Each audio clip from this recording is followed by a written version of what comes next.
So do you mean about the writing and I remember. How you do Okay, I remember. How did you do this the other day? Well, let's just talk about it. I remember the first time I heard it was when you did a demo of it for me. I came over to your flat in Leighton, and you'd sort of done a kind of like a quite simple sort of 4-track thing, like guitar and drums and stuff. And I remember it being actually quite exciting.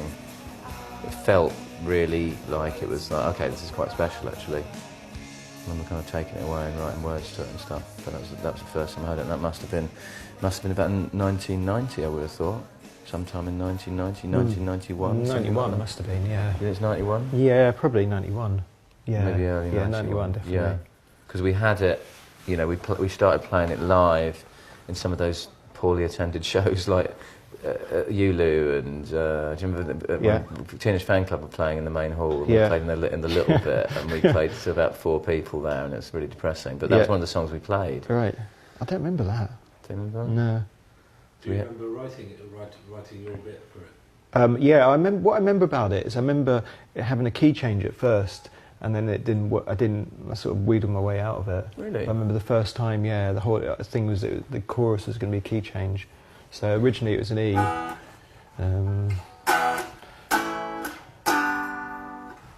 And then actually changed it to A, but then so then the chorus would go to A. Oh, okay, that's interesting.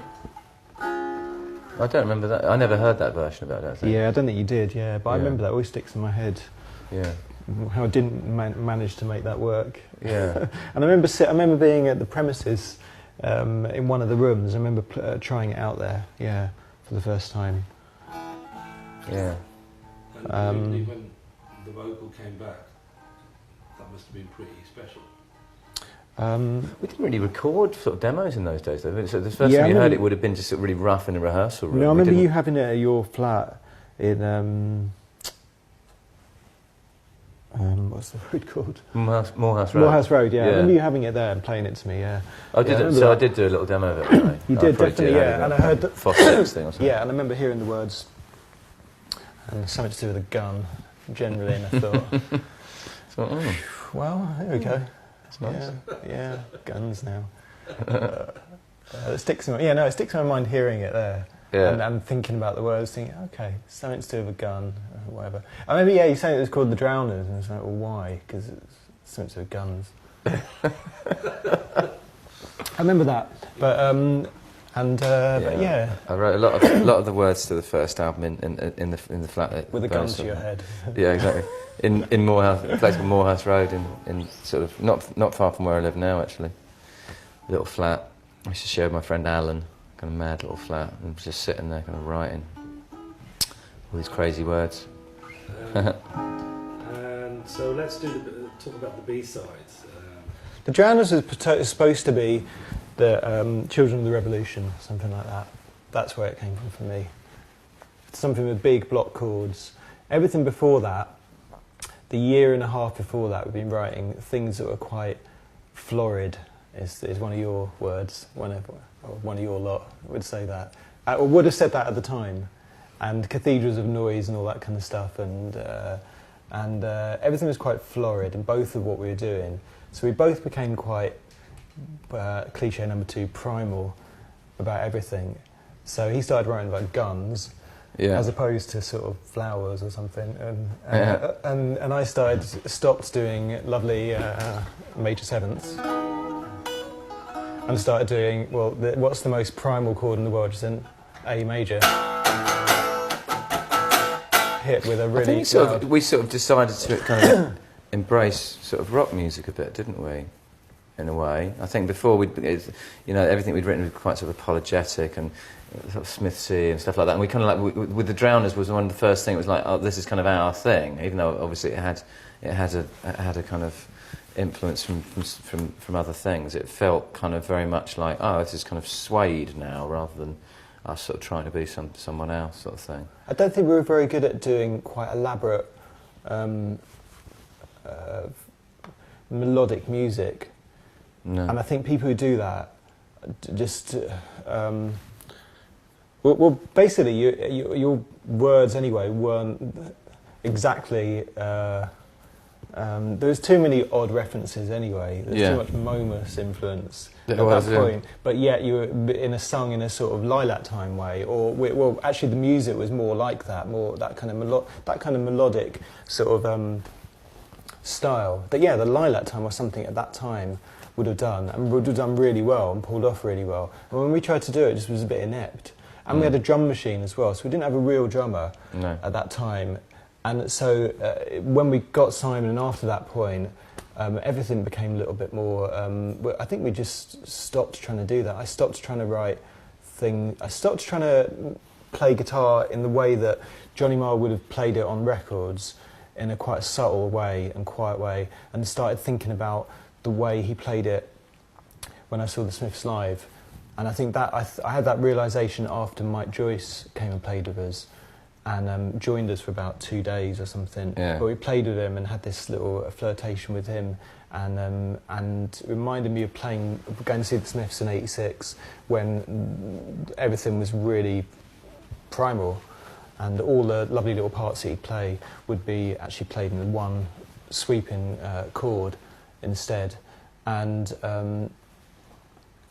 I think that coincided with just our lives became a bit more sort of fraught at that time. And it was getting a bit desperate, wasn't it? I think when we first started, it was like this little hobby we were doing. And by this point, we were getting sort of sick of no one really caring about us and not getting anywhere. And I think it was almost like this sort of, right, let's fucking just write something angry and sort of powerful and in your face sort of thing. And it was almost like a reaction to that, wasn't it? Yeah, we definitely became more interested in sort of, if we're going to be humiliated here, we're going to be really, it's going to be quite awful, and and that's a. I mean, it sounds a comedy thing, but when you start taking in rock history, when you start and we weren't aware of this or thought this through, but when anybody starts taking risks in anything, that's when something good starts to happen, and when you set yourself apart, when you post something as well, when you realise that when you're trying to join in with a crowd, you really have to be quite good at it to assimilate. If you're not, you have to really set yourself apart. And we weren't very good at fitting in with the crowd that was there. And I think as soon as we realised that our strengths were in not fitting in rather than trying to fit in, that's when it started to fall into place. Yeah, that's it. As soon as we started opposing things rather than trying to go with them, that was a key moment, I think. And the Drowners was obviously a massive song for us in our kind of like in our kind of like learning how to write songs. It was a kind of a real. It was the first time the door had been opened. It's like, oh my God, this is it. To the Birds was a bit of a shoey hangover. Yeah. It's got a little vestige of shoegazing still there, and again done in a fairly inept way. But I actually think because it's sort of done by a band that can't naturally do that, there's something really interesting. I mean, it's a really powerful song, I think. Yeah. And I actually don't think the recording of it ever quite did it justice, to be honest. Wasn't it a unlike double the A Drowners? side? Yeah, exactly. It was. Yeah. Unlike the Drowners, which was a great recording, but To the Birds, sort of the recording of that particular song, it's not as kind of as it should be, primal. I think I've got a feeling we're going to use this word quite a lot, so let's just embrace it. Not as primal as it should have been, but I don't remember much about this song, to be honest. What do you remember? Well, I remember this being around before. Did we write it at the premises? Yeah, and it was around before the Drowners, and it was. Wasn't it? Yeah. Mm. See, I think this one is a bit more literal than the Drowners, and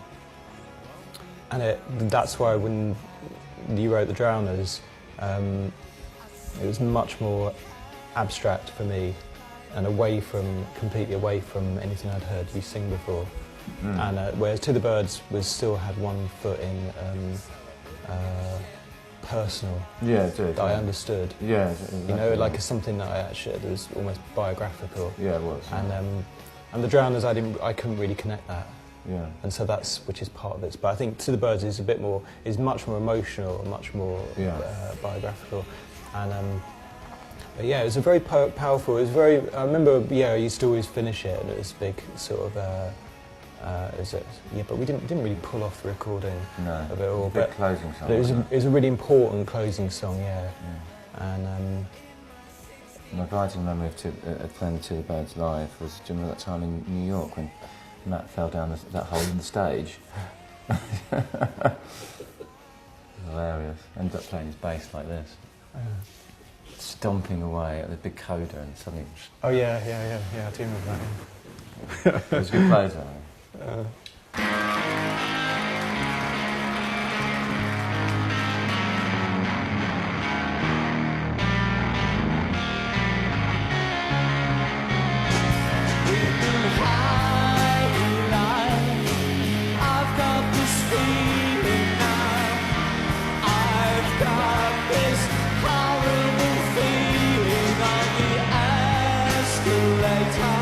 My Insatiable one, I remember exactly right. And we were in the premises, and the other two didn't turn up.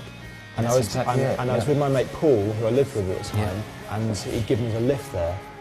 I remember standing there, and I had the riff of it, and I wanted to do something where it changes from a major to a minor at the end, because I'd been listening to Frank Sinatra or something, and I thought that's what proper Summer Lovin' or something like that. Yeah. That's what proper songwriters do, you know. And I remember that really clearly, doing that, and I'm just playing it to you, and the two of us working it out on the spot. I remember. No, you're absolutely right. It was just me and Bernard sitting there, and it came about because, for some reason, both of them, the other two cancelled, didn't they? They were both ill or something like that. And we were like, well, what should we do? Let's write a song. And we sat there, and we actually wrote. I remember I actually kind of wrote, kind of my whole bit of it, kind of while Bernard was there, and I just sort of took it away and sort of fine-tuned the lyrics. But yeah, that was one of those kind of real moments, wasn't it? Where we just sort of suddenly, half an hour earlier, we didn't have a song, and then we suddenly had this song. It's like, oh wow, that's lovely. The beauty of songwriting when that sort of thing happens, you know, it's lovely. It's like the Doors movie, isn't it? When they're doing Light My Fire. It's not always like that. Yeah, again, it is really, you've got to know what all the indie music was like at that time. Everything was covered in reverb and very obscure chords, and as interesting sort of layers of chords as you could get in everything, and vocally as well, backing vocals and all sorts of things. And again, it's an A major and a D major. It's really simple first position chords with the riff.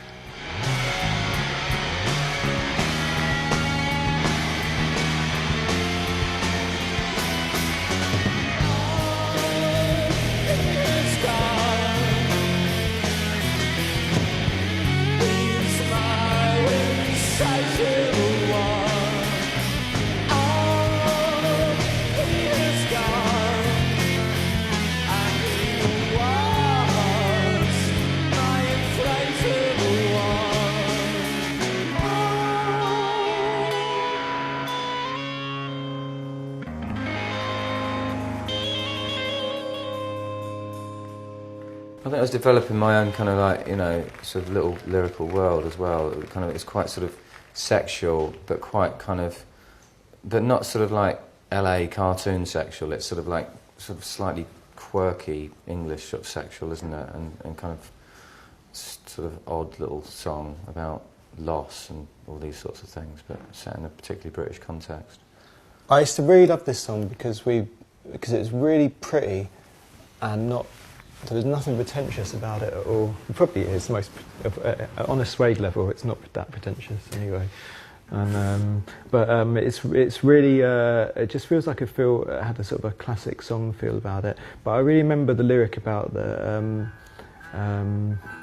what's sort of I don't remember it now. About being on the escalator. On the escalator, but I have a real image because I remember I was just spend most of our lives on the tube, on escalators, walking up and down in brown flares, and every time I think of that, I still see that exact image because that's what life was like. And at that time, we were sort of quite different, and I think that sort of fed a lot of these weird songs. But at the end of the day, they're not actually weird songs at all. It's just that everything else around was quite weird. I thought everything else was quite weird, and that what we were doing wasn't weird. Yeah. And but I think this seems quite weird. well, it does. But it's all very melodic. Yeah. it's very tuneful. It's Yeah. not like weird. It's in the not. sense that It's not kind of like sort of willfully obscure or anything, is it? Quite Yeah, the opposite. I mean, that's exactly, the whole point. yeah. We were trying to write very sort of simple melodic pop songs, and they weren't trying to be arty at all, you know, or not in the kind of art school manner. It was kind of our own little version of artiness, I suppose.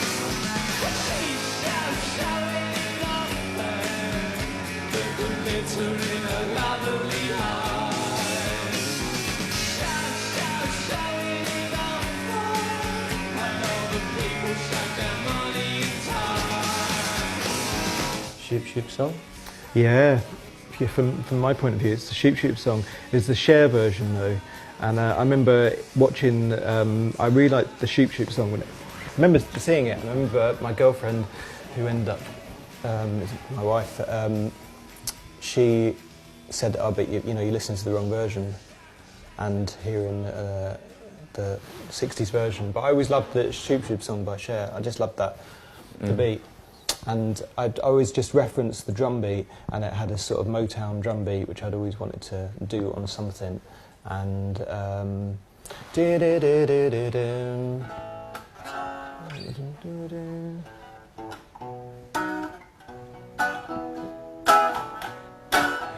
is it in his eyes?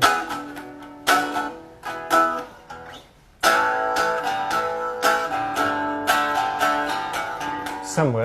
Is that make any sense at all? Kind of. It's the drum beat, really. But I remember being on the tube, coming home from one of the rehearsals. And I used to live in Leighton and spent my life on the Central Line. And I just remember standing there listening to that on my Walkman and really imagining it and just thinking, right, that's what I want, this kind of riff, and going home and doing it. On the way to rehearsal or not, or something. We used to spend our lives on the Central Line because I lived in Notting Hill and he lived in Leighton, so it was kind of like. And we rehearsed in Bethnal Green. We rehearsed in Bethnal Green, Yeah. so it's kind of like literally didn't spend any time in any other line except the Central Line. You should have some sort of loyalty card or something. Yeah, Oyster Platinum.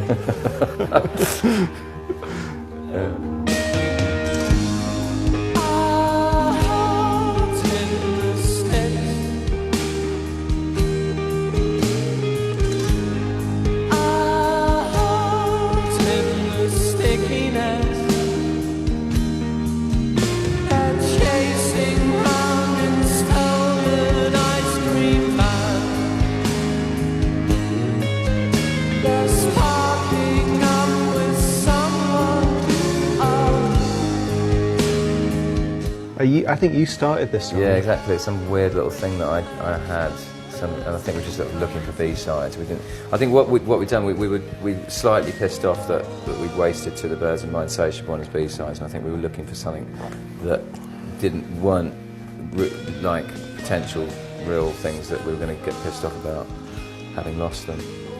And I had this little weird thing on the guitar, and Bernard sort of took it somewhere else. And I think the same sort of thing with He's Dead. I had this sort of thing with a couple of odd chords, and you brought that guitar part to it and completely changed it. And He's Dead actually became, I think, a really special song. Actually, quite sort of defining song. Funnily enough, it became a really great live song from being this kind of like shabby little odd thing that I kind of came up with. But yeah, those two are a bit of an anomaly actually. I was saying the other day they're the only two in the whole this canon that sort of didn't come about, and I think in that sort of with that formula the way we were writing at the time. Yeah, that's true. But He's Dead, what we had before, because it had like the indie dance beat. Oh, we did. Yeah, didn't we? we did. No, It was baggy. Oh, you're right. Yeah. Because I used to sing with that megaphone, didn't I? Was that, so did you used to have that guitar? So that was before you wrote the guitar part then? Yeah, before I wrote the lead guitar part, yeah. Okay. Yeah, right. it was more. I'm getting confused. Yeah, okay. Yeah, definitely. It was Because that around- made it for me. and then- as soon as you wrote that guitar part, suddenly it was like, okay, well, It it's a slowed completely down, and different basically it song. was the drum beat from Tomorrow Never Knows. That's right, yeah. And then that was it. But that single, when I look at that, they're actually really good songs, and that was a really good time. And the sleeve's not as good, which really puts me off. Whenever I think of that in my mind, that record, I think of the sleeve and it's not as good as the first one. And the first one has just got an amazing sleeve and everything about good, it. isn't it? And everything is absolutely in its right place. But actually, He's Dead is a much better song. Well, it could be on the I don't know about that, but it could be on the first single. I like that you were trying to write B-sides, but they were just too good. They were just, I mean, you write inferior songs. We definitely wrote, didn't write B-sides, just we allowed it to go out, and that, because it was still the age of vinyl where you had B-sides and putting out a single, you knew that that's all people would get to hear for a few months or whatever, and you had to you couldn't say, oh, but we've got better songs on our album, you couldn't take the risk. So we just wanted to have the best songs. Yeah, it was so important at the time that I think we just lived in this sort of microscopic world that was, the London music scene and the NME. That was the kind of like world we were living in, and the Melody Maker sort of thing. If we weren't putting out, we didn't have to think about international sales, or it wasn't like that, And it was so key for us to be putting out things that people were excited about all the time. And the idea of putting out something with substandard B-sides was kind of, Also, I mean, it's the Smiths thing is that of having great B-sides, and that records are complete. They're not, they're every track's totally vital. And I remember when we first met, this is one of the things we talked about. Like, we talked about William Is Really Nothing, and how that had How Soon Is Now and Please, Please, Please on the back, and that was an amazing 12-inch. Best EP of all time. Yeah, it is, and and How Soon Is Now was just a B-side chucked away, Yeah, I mean, that's just crazy. And that was, all these things were a big inspiration, and I think at the time you sort of were, I was slightly concerned of being too reverential and too literal about these things, and because you're not sure where your personality is yourself, and actually further down the line you think actually these things are such a good move when you take these inspirations and put them into your own sort of world. But Metal Mickey also, that song, where did we play that? Did we play that live? We recorded that 3 times. Oh, we re-recorded it? Yeah, I remember we definitely. recorded it 3 times. We recorded it at Protocol and then we re-recorded it because it was rubbish. Yeah. It was kind of really soft and it sounded like Status Quo or something. We kind of it was like lots of overdub guitars, but it should have been primal. Yeah. Sort of reuse the word. Yeah, I remember we recorded it at the end at Maison Rouge. Oh yeah, that's right, we recorded it. And we went on a tour around that time, which is the best thing, well, I did with the band anyway, which is we went to Scotland, I remember, and like in a minibus, and it was the best gigs. It was just amazing. Yeah, they were great. Everything was absolutely perfect. That was the best time. Little those songs, white transit van driving up to Glasgow. Yeah, we didn't have some of the songs there, but we had most of those songs. We were basically playing those 2 sort of 12 inches and a few other songs, and it was amazing fun. That was before Animal Night. We wrote Animal Nitrate. Yeah, like in October, November, or whatever that year. We would have had things like Moving and Animal Lover. And stuff like and that. Pantomime Horse. Pantomime Horse. Yeah. And any band that's the moment when it's just, you can't take that away really. It's never as good in any way. I don't know. Yeah. For anybody, it's just there's nothing you can beat about that. It's like sort of meeting someone for the first time or something like that. It's that kind of thing. Yeah. That kind of moment of sort of falling in love for the first time. You can never get that back in a way. It's just. I remember playing the place in Edinburgh, and people were literally at my eyeball to eyeball like that, and some pedals down there behind somebody, and it's just brilliant fun, just the best fun in the world, just loud and really funny. Do you remember we played that place called the Rumble Club in Tunbridge Wells? Oh, There wasn't a stage, Yeah. so we were literally, the only thing that separated the crowd from the audience was a sort of like was it like a little rope or something like that? Or something? It was really odd, so it being exactly the same level as the crowd. Yeah, I remember Bath playing Moles. Metal Mickey. I remember playing Metal Mickey there. Bath Moles It are was on crazy. playing like that. Yeah. And that's like that. This was sort of like before Hysteria, actually. It was almost when it was sort of bubbling up, but it was before it went really, really mad. It's quite weird to know that anybody had heard of us, let alone people in Edinburgh or something Yeah. like that had heard us. That was really exciting.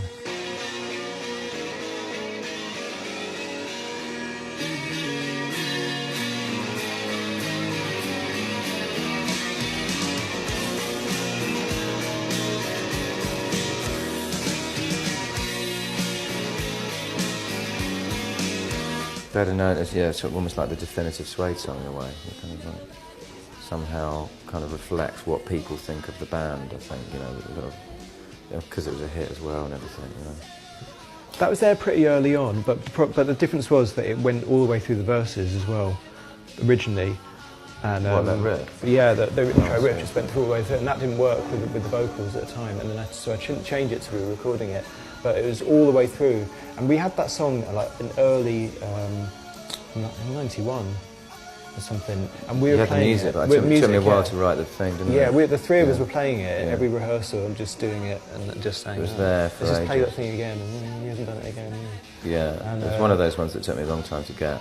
Yeah. But I wanted to get something. Was there something quite? I always thought there's something quite sort of folky about the kind of guitar parts in a funny sort of way. The ding ding ding ding. Imagine if it was played on acoustic instruments or something.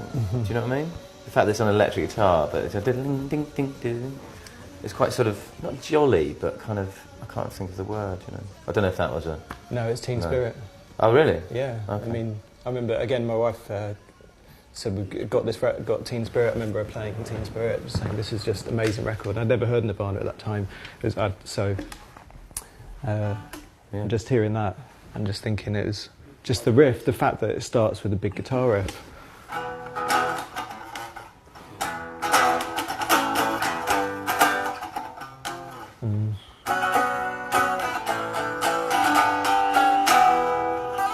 All that, just that opening riff, just something that just blows you away from as a big riff, big distorted guitar riff.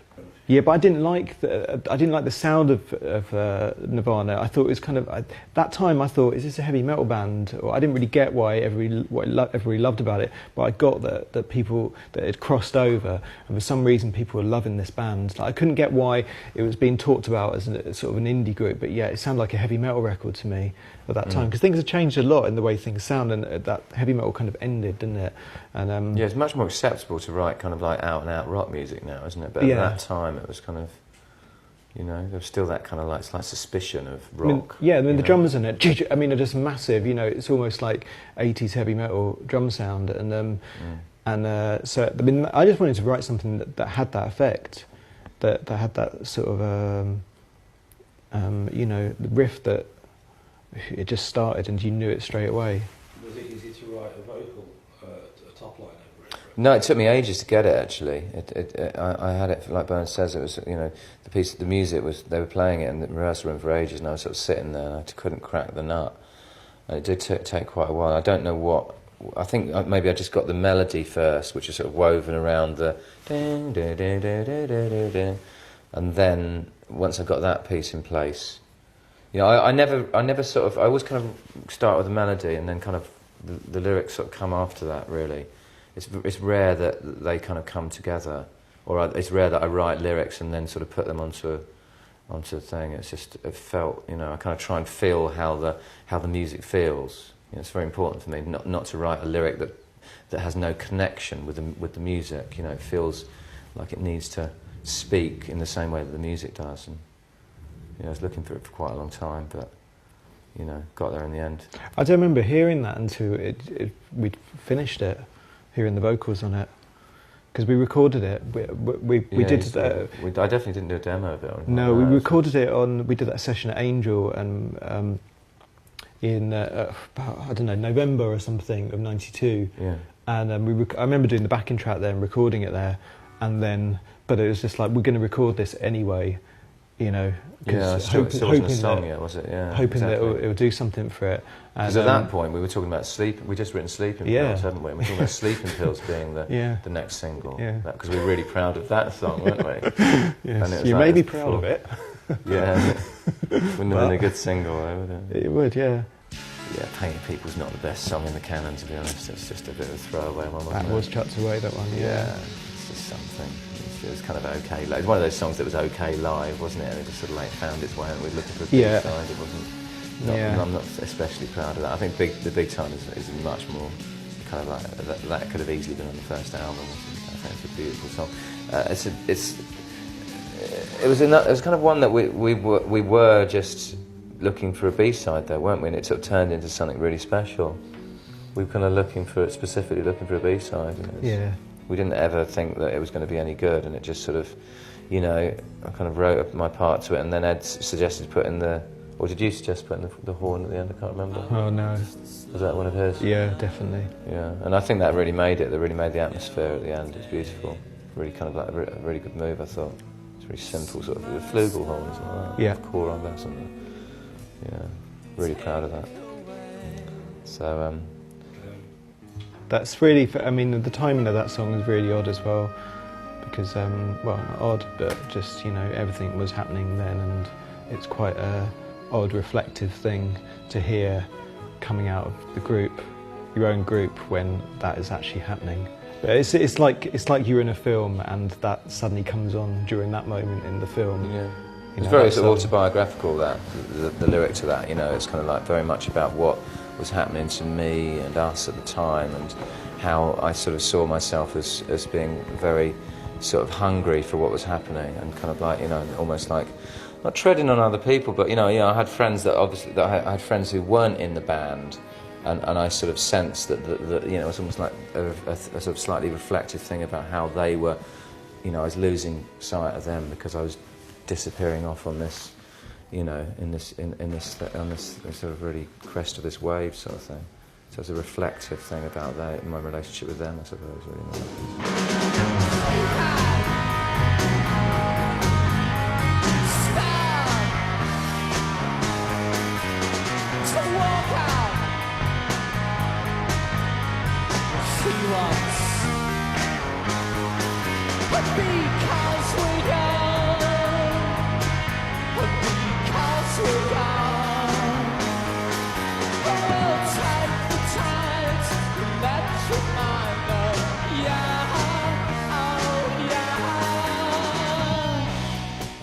Well, this is one that actually was written sort of while we were making the record, wasn't it? We never played this live before the first album. Never played it live, no, but we played it in rehearsal a lot. Yeah, it's called Stonesy, wasn't it? Stonesy, the demo of it. yeah. Was it so? Yeah, it was.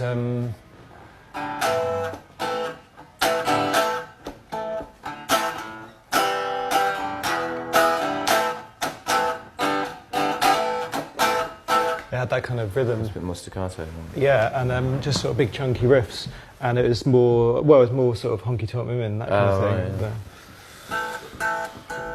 So whose idea was it to change that? Well, it just didn't really. It was really clunky when we were recording it. I mean, I remember being in the studio, yeah, and it was just. I remember I recorded the rhythm guitar part, and I was going to record these arpeggios as well, and we just took out the clunky rhythm part, and it just sounded so much better.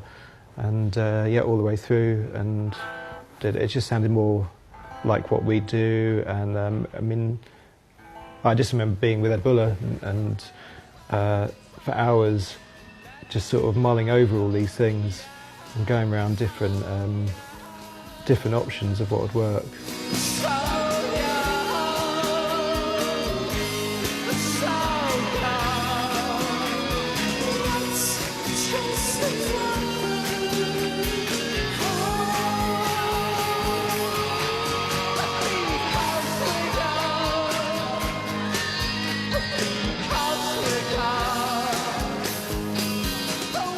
I mean, what I like about it is when I look back. I mean, the thing is, we were young, you know, unbelievably, you know, not that young, but we were still pretty young then. And I felt like I was about the more time went on in the group, the younger I felt I got. I felt like I was getting to like being 7 years old at some points because I felt so overwhelmed. Benjamin Button. I just felt so overwhelmed by a lot of what was happening, and by you know, by things like that as well that I just hadn't experienced, you know, for whatever reason I just hadn't experienced, and I found that quite overwhelming, and I felt that looking back on it now when I hear that, you could have had a song called So Young or you know, around that kind of Because We're Young, and it could have been sort of done by a sort of a baggy band, and it would have been a real triumphal sort of thing of like getting out of it and stuff. And actually, it's a really sad song, and it's really beautiful and really pretty,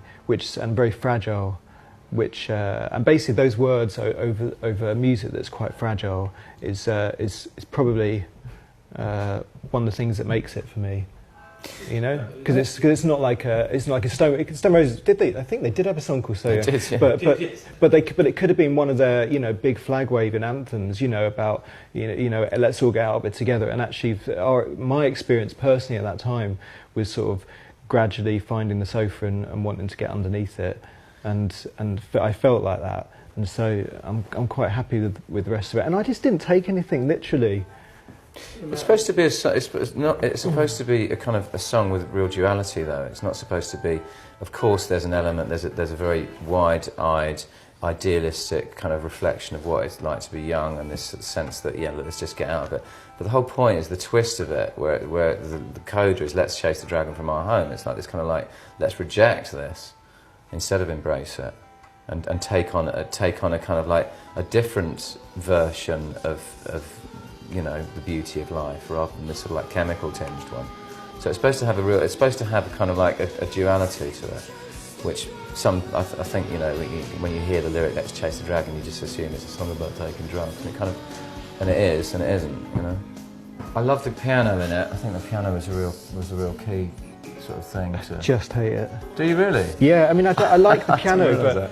you got to remember, this is my first album. This is the greatest moment of my life. On the first song, as a producer, I'll absolutely tell you that I would taking nothing away from it. It's very pretty, but as a producer, the idea of a band's first record, first song in, taking out the guitar part and saying, "I'm going to play a bit of piano on this, lads," is pretty out there. I think I would never do that to anybody. And there was a guitar part in there which got taken out for the piano, which did get lost in the ether. So no, I don't. I love. I tell you what I love about it. I love the very end of it where it goes, where there's these little runs. Yeah. But I hate the fact the rest of it goes a little bit Mantovani for me. I don't know, in a funny sort of way, because we'd had the first 3 singles, and it almost like didn't feel like the opening statement of the band. Yeah. I know it was internationally or whatever, you know what I mean, but because there'd been so much fuss about the Drowners and Metal Mickey and Animal Nitrates, it felt like we had to sort of do something like that to say, oh, actually, we're not just this band that writes these sorts of songs. Yeah. Let's chuck a bit of piano in there as well. Yeah. I don't know. I think it works in the context of the song. Yeah. But I know what you're saying.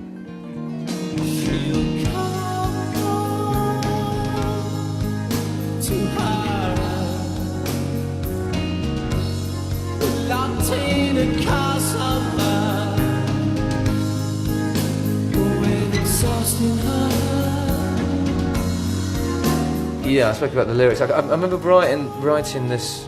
I remember you playing it to me, and you had a flat in West Hampstead. I remember sitting in your room and kind of coming up with the melody. No, your timeline's gone. Really? Totally, yeah.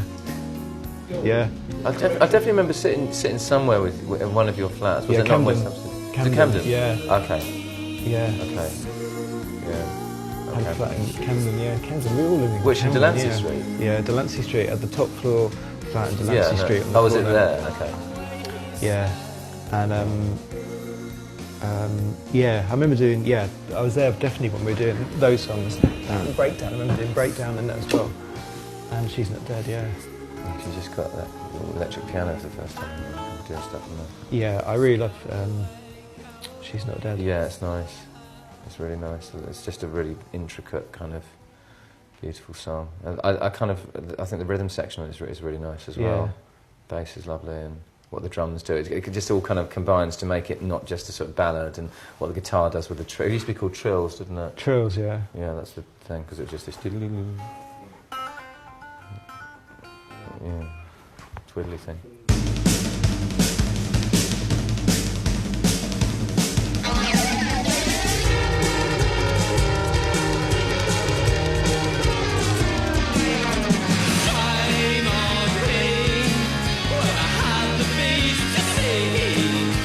Good live song, wasn't it? but it didn't quite work on the album version, I think. Was that phasing? What's that all about? Phasing, I know. Well, I don't know. I mean, that's the funny thing about a lot of the I don't remember being there for the mixing of any of this first album. I remember Animal Nitrate, and the only reason I remember it is because I remember us all being in a room, because we mixed it in the room next door at Master at the SSL, and I remember being there and Saul Galpin waiting outside in his car at 3 in the morning, and us having to. I remember Kim went out to sit in his car and check it, and we all just stood there and just like, what? You know, we've got to wait for him to see if he likes it or not. The man from Del Monte. And he was like that, you know, and we were all taking the piss out of him anyway, and he knew it, but it was just getting really nervous. But I don't remember a lot of being around there for the mixing. So things like what happened in this big phasing thing that happened in the middle of moving, it just appeared, and the same the piano in So Young. It was just so, you know, anything like this, you can see like a record becomes a record and you accept it for what it is, and it is for everybody else. Like the first time you hear it, that's what it was. But if there's anything that has changed in the meantime, it's going to be very hard to come to terms with that, knowing that there was something there and it was taken out. So that's why we struggle with that thing on a couple of things there. But having said that, a lot of the touches, like in She's Not Dead, there's this weird sort of spooky sort of synth, which is really great, and that's why, and I really love that. What about Pantomime? Hugely loved song. Yeah, I love Pantomime Horse. I think it's one of the greatest moments of the band, actually. Generally, it's just such a special song. It's so sort of, I don't know. Who started it? I remember it wasn't in that time signature when you first wrote it. It wasn't at first, It was in 4/4, wasn't it? Yeah. And the reason was because I didn't want it to be That Joke Isn't Funny Anymore, exactly. Yeah, exactly. and then just thought, then fuck it. Thought, fuck it. And, yeah. But it doesn't sound... But the key thing is, I remember working out legally that I went A. If I had that rhythm, I went up to a B rather than down, then it would be fine. So you were writing it with Kaz on the line. Kaz behind you. No, but we wrote this in. I remember we had this in when I was living in Leighton, and I remember writing this in the summer. And which is because it's such a summer song, isn't it? It's like the Beach Boys, isn't it? But it's a beautiful song, and I'm really, really, really proud of it. And I remember playing this when there was one person in the room, 2 people in the room. One was Alan, and one was my wife. What a gig! At the gig at the Falcon, and we swapped sides because there was a radiator on one side of the stage, and me and Matt swapped off. And it was so fucking cold. Because it was so cold, yeah. And to stand. And I remember looking up at Lisa every now and then, and she was like that. Done yet? Dutifully sitting there. Can we go out? Yeah. We're going out, aren't we? Oh, dear. And I remember the very next time we played there, it was Morrissey came, Suggs came, all these people. Grand, wasn't it? And she didn't bother coming. But I remember having. But the point is that useless anecdote is that playing Pantomime Horse, a tragic song in 3/4 with this dramatic. Climax and stuff to 2 people in a bright room that's freezing cold. It adds another element to the word tragic, doesn't it? It's tragic in a different way. Yeah, well, it adds a new meaning to you had to be there. Yeah. That's the tears of a clown. That really was that's what this band was all about then.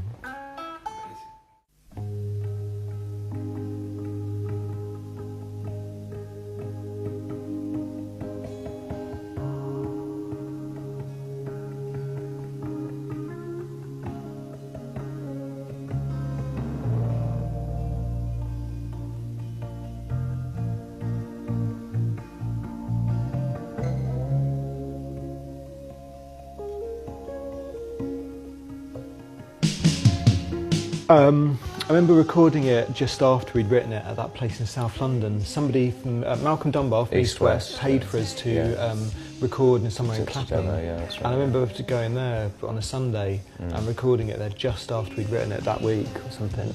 Yeah. And so that's because he was trying to sign us. And every time Right. somebody wanted us to sign us, we said we're not sure if we could only hear our songs demoed. Yeah, so then, we've just got loads of free demo time. Then it haven't we? would make it much clearer. So they'd pay for us to do demos, which quite cruelly we'd play to other people. Exactly, yeah. Oh well, That's always happened. exactly. Sorry, Malcolm. But, yeah, I mean, we were incredibly proud of this song when we first wrote it. I remember that. I don't quite remember how we wrote it or where. I don't have a story about that, but I just remember thinking, okay, this is a new sort of, you know, this is something really special, and we're kind of evolving beyond the sort of like, you know, scruffy, grubby little kind of angry guitar song into something more expansive. And something I forgot to mention that was kind of bugging me the other day, we were talking about what the song was about. So many people assume this song is about suicide, and it isn't. It's about kind of like people taking Valium to just to get through the day, sort of thing. You know, it's not. People always sort of think that it's got that kind of tragic edge, and it's got a different sort of tragedy. It's supposed to be a sort of a, you know, an everyday sort of tragedy. Do you know what I mean? You see Sleeping Pills and think, oh my God, it's about suicide, and it's not. It goes together with my Insatiable one for me. Yeah, it probably might have been written not long after, but yeah, very similar, but just slowed down version of it. Are there is it called chromatic when you put chords together that aren't from the same group? It's when There's lots of chromatic. instead of moving from, which is what the Stone Roses would have done. I love the Stone Roses. I'm not putting them down. I would then play. So it's moving up chromatically there. Right. Okay. Yeah. And Sleeping Pills is the same. Yeah, there's lots of those things. I got into that in lots of songs. It just sort of has that jolt then, doesn't it? That's really nice. That bit, the bits in the verse that kind of like the chord goes somewhere where you're not really thinking it's going to go. I thought that was really clever, and it just added to the atmosphere and took it away from being a kind of soft rock ballad. You know, kind of I think that Soft rock ballad would have gone to. And then would have gone to a minor there. I think that's why Suede could do ballads really well, because of the kind of strange chords that Bernard would put in there to take them away from the, you know, comfortable territory musically, you know. And so I could do, you know, croon and pretend to be Celine Dion, and it would all somehow not sound like Celine Dion. There's lots of blues chords and stuff. Yeah. And everything. Lots of sevenths.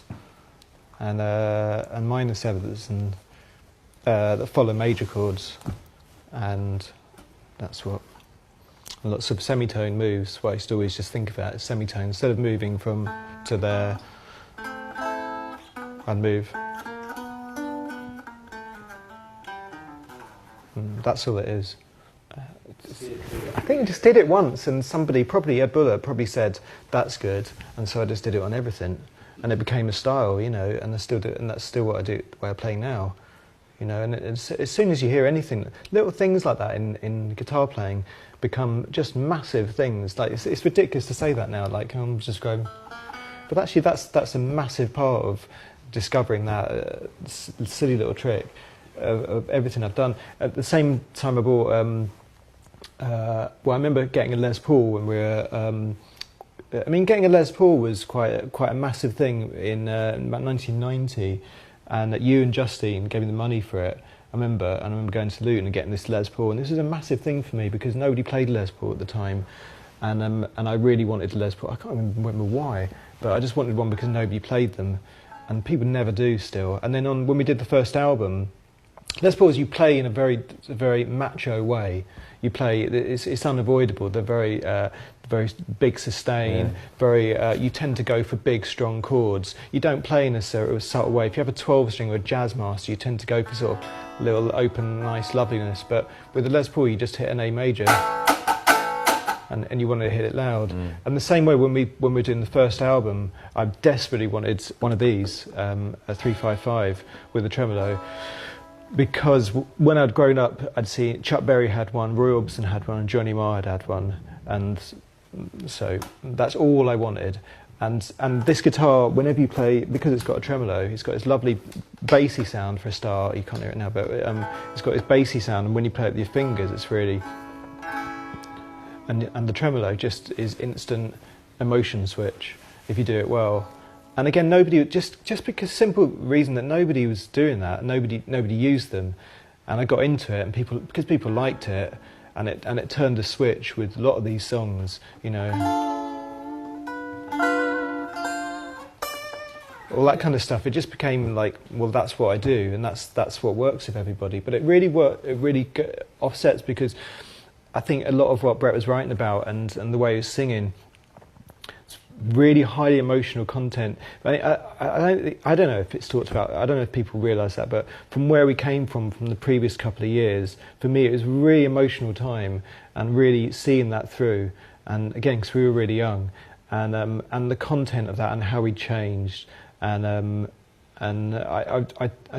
we never spoke about lyrics. I mean, it's probably the first time I've ever spoken about Brett's lyrics, but and we certainly would never talk about it at the time, and I never asked, because it just didn't. To me, it made no difference. It didn't make any difference just to start asking, "Oh, what's that one about?" I'd feel like a real prick. But there was a real. A lot of the time, it frustrated me that I felt like I was being a bit of a. I was just fairly thick. I felt because I wasn't operating on that level. But I always felt at the time it was cooler to not talk about it specifically, but to try and interpret what I understood emotionally. Because I understood emotionally up to that point when we started becoming successful and everyone was talking about it. I felt I understood that more than anybody. I definitely felt I understood it more than anyone else in the band. Because I felt I was much more connected to it with the greatest respect than Matt and Simon were specifically. And you know, the way people write songs together in partnerships is always in the understanding that you let something happen, and then you look up and you go, right, and go away then, and that happened. But you know, I think the point is with sort of lyrics, and I can't speak for other writers, but you know, saying what a song is about is kind of, it's almost like a sort of, it doesn't mean anything really. It's like songs are kind of. Obviously, it's so much about the interpretation for me. You know, what I might be the starting point for me as a song, for a song, is irrelevant in a way. It's like how it reflects off other people. When people come to me and they say, you know, "Oh, that song's about that," and I kind of nod my head and like, well, it is for you, and that's really nice. You know what I mean? That's totally cool. I mean, a lot of the things that when people started writing about it in a sort of pseudo-intellectual way, I just sort of thought, I don't know what you're on about. I really didn't know what they were on about. But they didn't. But the suggestion was that it meant nothing to me, or that it was just going over my head completely, the lyrics, or you know, it was just like, yeah, whatever, yeah, let's get to another solo. Which I found really frustrating, because I didn't have the voice to sort of say, you know what, actually, I know it more than you. Actually, I understand it much better than you. Well, you'd been there, and you know, you'd sort of like you'd you know, kind of been there when lots of the situations of this, you know, kind of between sort of 1989 and 1993, when all those things were happening. Yeah. And you know, you knew the personal aspect of the songs, didn't you? Yeah, and also I knew, like we were talking about Pantomime Horse, I mean, playing that in an empty room. I mean, that's why I'm sort of saying how important that is, because that music, the next song would have come out of that situation. The fact that if you come out of that room playing that gig and playing that kind of song, if you don't pack up and say, actually, you know what, let's join a proper band or get a job, then you go on, then you know, you're either stupid or you go on to try and do something else that's even more ridiculous, you know, because you're getting into that sort of sense of drama and the sort of the emotional power of it, you know, and that's what I felt we did at the time. I felt us two certainly just went away from it and were sort of inspired by it. We you know, very sort of became very sort of aggressive about very much a very defensive, strong belief about what we were doing. Yeah, incredible belief, you know. If I could ever, if anybody ever asked me what that was like, I don't even know what. I mean, times have changed and stuff, but just that idea of having that belief really does see you through, you know, in a way that you can't explain to anybody. That really that will work for you, but it really did. Have I gone too far inside my love? Great town. Yeah, so what did we... This was So written during the album basically- sessions, wasn't it? Yeah, so basically, Brett used to have Rod Stewart's greatest hits, and I did, didn't I? and which was always playing, and it's the pink one with the pink cover. I can see it now. And I dug this out, and I was thinking about this morning, and I found my copy of it, and it used to always play the first cut as the deepest, Such a great song. which is well, all that album is brilliant. The pink Rod Stewart's greatest hits, it's got the Killing of Georgie. Yeah. I was only First Cut is the joking. Deepest, yeah, all of those, Yeah. and it's really amazing record. And but we used to listen to that when we weren't listening to Momus. We were listening to Rod That Stewart's was greatest said hit. with a hint of bitterness. Well, I tried to find Momus this morning. As I well, like but some moments. I know, still. yeah, It's yeah, good. I know. That Poison Boyfriend album's great. Yeah, that's the one. Yeah, In fact, have you seen that Primal Scream record? Which is that, you know, the sleeve of... Do you know the sleeve of the Poison Boyfriend with him doing that? yeah. And there's flowers behind it. Yeah, And it's, yeah, you're right. It's Yeah, like the new Primal Scream record. yeah. Don't know if it's Yeah. whatever. Yeah, I don't know what But whatever. Love Primal Scream, of course. But, you know, just point it out. I'm sure people have pointed out before. But I remember listening to well, anyway, I remember listening to that at the time, and Breakdown was called Stuart. That was the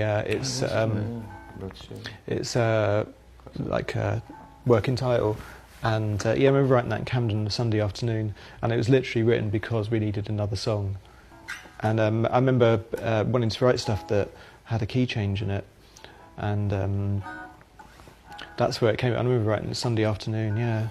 And then, but it was really quickly done, and I remember sending it to you in it and thinking, oh, this isn't going to happen, you know, because it's got sort of just odd structure, and because I hadn't really worked it out. And then it's like, actually, we're doing that one next week. Yeah, I remember writing that quite quickly. I think I wrote my parts in... I had a little studio in Nomis. I was kind of trying to get my shit together for the album, and that was one of the ones I was cracking away at. But I'm kind of like hearing back. I kind of wrote my bit to it, and then you were recording it at Master Rock, and I came in and listened to it, and it just sounded amazing. And you had that kind of whirly Yeah, part Whirly. on Well, it. that's the Rod Stewart thing. Yeah, and it was Whirly. just really, and texturally, it was kind of quite different to stuff we'd done before, and I remember being very inspired by that, and thinking, yeah, this is going to be, you know, I really love the sense that this album is kind of like starting to spread just beyond a four-piece band sort of thing, you know. It's kind of having those little suggestions. And I really love the thing about the Volvo. Yeah. Just mainly because I was born in Stamford Hill. Am I allowed to say that these days, or that? Say that if you want. But yeah, that's what I related to. I just thought that's just so cool. It's writing about. About Volvos. And kind of incidentally cornering the Swedish market, you know. But Yeah. Animal Love is another one that, for me, it was a great live song. It's the earliest sort of song that made it onto record, I think. Yeah. Playing to People, maybe. And it never really... It shouldn't have been on the album. It was a bit of a mistake. I think it was there because it was a mainstay of the live set, wasn't it? More I than wrote that anything. riff when I was 15, Yeah. and it was just been hanging around since then. Yeah. We wrote it Yeah. really... I remember My writing first group. really, really early on. Yeah. I don't think there's anything that exciting about the song, to be brutally frank about it. It's overproduced as well, that one definitely. I was listening to that this morning, it's got its maracas and all sorts of percussion going on. Lot of stuff It used to be going quite on. good, it used to be live, it used to be really one of those exciting songs and But it didn't quite big chunky translate. riff, but yeah, it was, yeah. See you in your next life when we fly away for good. I think I wrote this at Angel, in Angel Studios, and I'd had a row with my wife, not for the first time, and so I basically wasn't going home when somebody else was doing something, and they had a piano, a little room. Angel Studios is like an old church in Islington, and it had a little room up the stairs with an upright piano, really out-tuned upright piano, and I remember staying behind and messing about with it, and you coming in, and when we were there, and saying, I really like that, remember that, and you recorded it on a dictaphone. Right. And I just like made up with Elisa and went home. and forgot about And then it. we remembered and then you played it back to me when we were on tour and we were playing in somewhere like Middlesbrough or something Yeah, like it that. was, and there was a piano. And there was a piano backstage, there. I remember that. Yeah, and that guy John Cheeves took photos of us. I just remember the whole thing at the time. I remember playing that Yeah. and him taking photos and you just singing the song. Yeah, and I remember all of I that. also remember you saying that you'd quite like the album to end on something like after the gold rush ends. Was it Cripple Creek Ferry or something? Yeah. Is it that the last song? And it's something that's like a Yeah. little song, Yeah. a miniature song rather than a big band song. And I remember it was my birthday, and you came over with a present for me once. This is so dull for everyone. Do you remember this? But this is what people want to hear, isn't it? I know, yeah. I remember I know. you played it. I had a crappy old piano in Moorhouse Road, and you played it, and I sung you the part that I'd written. It was a book, I think. Hammer, I toolbox, don't know. car maintenance manual, probably. Flower or something. Yeah. Yeah, I just wanted to. Really wanted us to be. I think probably being a bit possessive. Didn't want it to turn into. And now we're all going to jam together to write songs. Now we've got somewhere, and us being quite. Us two are going to write great songs like this, you know, and whatever it takes. If something comes up on a piano that doesn't need drums, doesn't need guitars, no guitar on it either. And you got to remember, at this point I was the guitar player, and most people didn't know anything else apart from just it was a group and there's some guitar, and so I was quite keen for that to happen. To sort of I don't know. I guess again you wouldn't have got that on Nevermind, would you? No. That's always a good criteria. Yeah, and but I remember playing it at Jules Holland, and we did Jules Holland, and we did that, and I remember doing the sound check, and I looked up and Brian Ferry was sitting at the end of the piano, just leaning over, and I was like, all right. You know, and I remember, and at the same time, Jules Holland came over in the sound check, and I was talking to the sound guy about the piano, and about the sound of the piano, and he comes over and says, "You all right there, mate?" And I said, "Yeah, just it's getting used to the piano. It's a bit, you know, Jules' special Bosendorfer," and him saying to me, "Yeah, it's not one of these MIDI pianos, mate. You know, it's the real thing. You're probably used to a MIDI thing." Or keyboard. And I said, "Thanks." So there was him saying that and Brian Ferry saying that, and so, you know, is it any wonder I went mad? Things that stick in your mind, eh, Jules? Yeah. Mm. Yeah, Dolly's forgettable, to be honest. It was just something, sort of B-side we were writing. It's quite an early thing, wasn't it? We played it live a couple of times. We played it at the Underworld. Yeah. Dolly was quite exciting for the first rehearsal and the first couple of gigs, and then sort of became way overexcited. Yeah, it was sort of one that didn't quite work. But High Rising, however, is one of the best things we ever did. I think. I love High Rising. Yeah, I remember I had a cold when I recorded the vocal, and I really liked the vocal on it. There's something really rich about it. I think partly because I had a cold. You know how your voice sort of changes and gets all mucusy. You'll hide among the covers and wave as the aeroplanes go by. There's nothing to say when you sleep all day, but bye-bye. We kind of went into West Side Studios, which is literally 5 minutes from where we are now, I think, isn't it? It's around the corner. Oh, it's not anymore, I don't think. No, I think it's it was. gone. And to record it, and we went in. We had a song because you'd written. I remember writing my bit on tour. I was in Manchester, and I had a little dictaphone. I was sort of singing into it, trying to sort of like almost create a kind of like a travelling studio thing. I had a portable cassette player and a dictaphone. That was my studio sort of thing. And I wrote my part, and then we kind of took it to West Side, and I think this is a real key song in terms of what happened with Dogman Star, because I think this is very much you trying to sort of write a big sounding song, but without without a rhythm section really, or traditional rhythm section. Yeah. You know, throwing lots of stuff at it. You know. I think the harmonium is really key part of the sound. It's lovely. Yeah, I remember I borrowed a keyboard from my brother, and it had this sound, and I remember recording this at home in my flat in Camden, and then but I didn't know what a harmonium was. So when I realised Ed said this is the sound, it's a harmonium, I was like, well, let's get a harmonium. I didn't realise what it was. So it's, harmoniums are pump organs, but they're notorious because they're for being out of tune and creaky and noisy and quite difficult to play if you've never, literally from going from a MIDI piano to a Bosendorfer is exactly that. And going to a harmonium, and I was just like to Ed, well, look, we'll get a harmonium and I'll play it on that. And right, and I remember it taking half the day to get a harmonium, and then me saying, yeah, of course I'm going to play it. Just mic it up. Of course I'm going to play it. And it's terrifying, because it's really hard work. It was for the first time I'd ever seen one, and but yeah, but it's good. And I remember getting an orchestral bass drum in as well and whacking that and stuff. I mean, it was when we were going on tour. We were going on European tour the next night. I remember we left straight from the studio, and we had like 2 days to do it. Yeah. And I remember listening to it on the plane to Finland. Finland was, the first gig of our European tour. We were listening to that on the plane.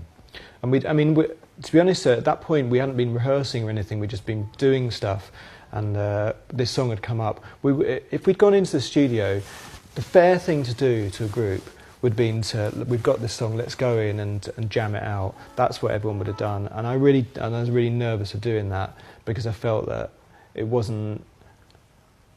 didn't think it was the right thing to do. It wouldn't benefit from it, and that's really hard to explain to other people when you're in a group, when there's 4 of you, and but I just thought all the time, well, I don't care, and it just had to do the best thing, the thing and that's really hard. I think it put me in a really hard position. I mean, Ed encouraged me anyway, so he was always on my side about that idea of just going in, let's create, partly because it meant he could create as well, because he could then get out the synths and stuff, or at least say to me, well try this out, or whatever. But it was hard to explain to the other two, I think, it was hard to get away with it, and I think it became more difficult. But I really love High Rising. I really love the ending. It's really emotional. Yeah, it's a great song. I mean, when you record like that, it gives you the opportunity to not be. There's certain times when recording with people in a room at the same time is dynamically unbeatable. It's really magical and really hard to predict what someone else in the room is gonna do to respond to what you're doing. And that's, for certain songs that is. There's no replacement, but there's certain times as well where actually building on what you've done on your own and doing it step by step, it also has has the same effect. And a lot of those songs worked like that. And don't forget as well, I wasn't there when Brett was singing, and so I'd be building bits of music, with Ed and stuff, and then just assuming what would happen when he came in. And also I guess from building, like, there's a big climax at the end of that song, and I think I just always assumed that Brett would get that and know exactly what to do, to pull that off. That's quite a confident situation to be in a group. I think it's a level of kind of almost telepathy. In a way, when you're writing with someone, you know exactly kind of what, Bernard gave me a piece of music, I sort of know exactly what he wanted me to do out of it, sort of thing. I think he'd sort of trust me to be able to do that in a way. And lots of the things, even though lots of the vocal melodies we didn't sort of sit and write together, I think his suggestion of the kind of chords and where they were going would suggest, there's a lot of telepathy. And things like Big Time, that I think that was a real, just the kind of the mood of it, and it just sort of suggested this thing and what the song should be about.